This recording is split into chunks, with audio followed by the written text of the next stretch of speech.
Hi guys, you're welcome back to our channel. So let's make yummy puff puff and donut from scratch. All right, so first of all, we are going to activate our yeast because yeast is one of the main ingredients for this recipe. If you're making puff puff and donuts, you need yeast for it to rise. Okay, so if you want a detailed video on how to activate your yeast, check it out from our channel. I already have a video like that, and then you can get a detailed video on how to activate it.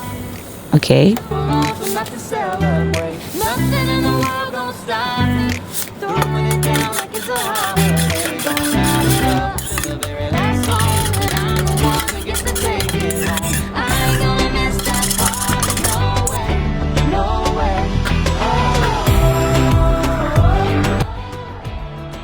So this is after 45 minutes our yeast is fully activated. All right, so we have to proceed with what we want to make, our puff puff and donut.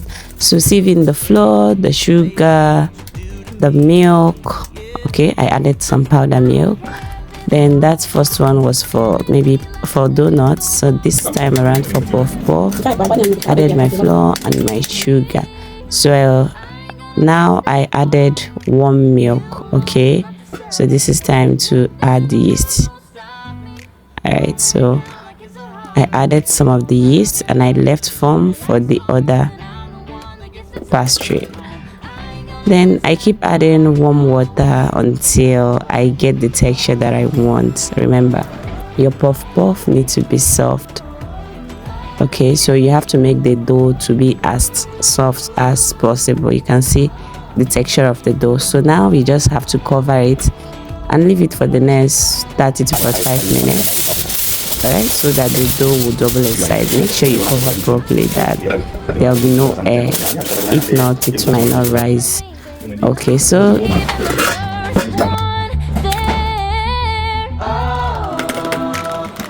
we went in with our 2 eggs, our butter, and then we added our yeast, and it's time to mix all. So if you see, the process for these two pastries is different, it's not the same. Okay, so this particular dough will be strong a bit, it will not be soft like the other one. So you keep adding water until you get the texture that you want. All right, so over here I just want to mix the batter very well so that the batter will give the texture that I want, which is what I'm doing here.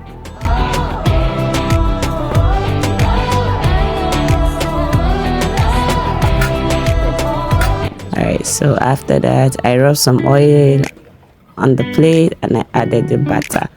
We are also going to cover this and allow it to sit for the next 30 to 45 minutes, okay, because it also has to double its size. So just cover it properly.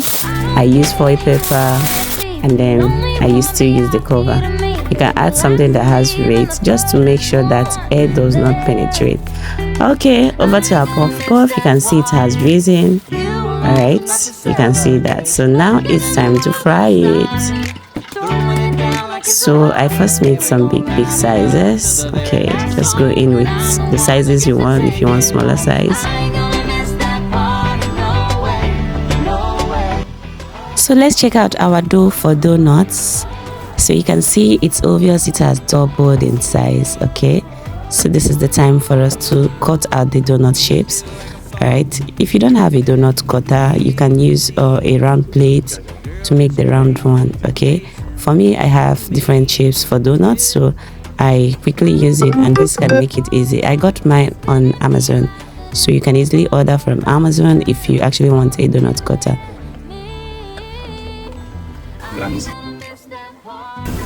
It's actually nice. So hubby decided to help out, and some of these puff puff are ready. So you can see the round shape, which is the normal donut shape, and there are also different kind of shapes you can always get on Amazon. Just type donut shapes and you will get different kind of shapes that you want. All right, so I went ahead to cut the shapes, and here we are.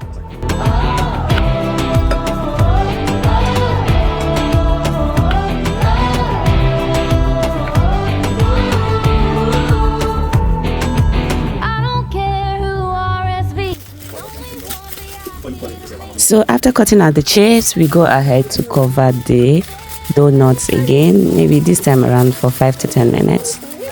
All right, so after 10 minutes we are back and it have already doubled in size again.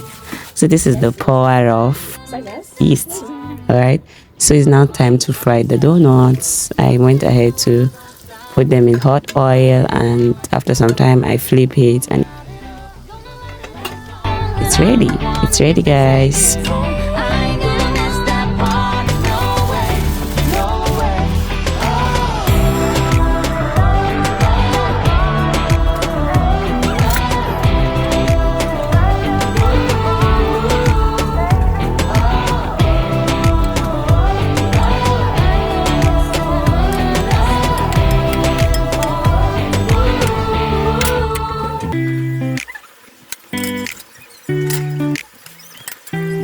Champagne, a cold beer is up in the air. It could be downtown or in the country, long as you're there. I don't care who RSVP'd, only one VIP to me, babe. The last to leave and the first one there. I ain't gonna miss that party. You alone for not to celebrate. No